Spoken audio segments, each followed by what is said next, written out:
1963 கும்பகோணத்தில் நடந்த ஒரு மது வேண்டுவோர் மாநாட்டுக்கு தந்தை பெரியார் தலைமை தாங்கிறார்.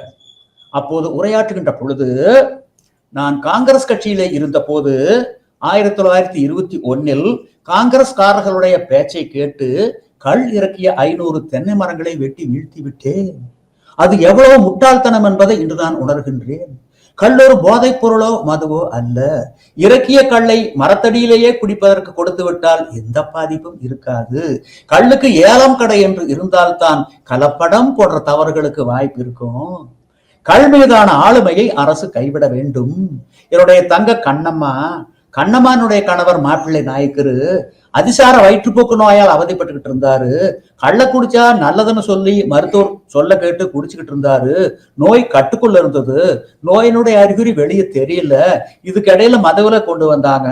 கல்லுக்கும் தடை வச்சுட்டாங்க. கல்லு கிடைக்காம போச்சு. கொஞ்ச நாள் திருட்டு கல்ல குடிச்சுக்கிட்டு இருந்தாரு. அது கேவலம்னு சொல்லி கல்லு குடிக்கிறத நிறுத்திட்டாரு.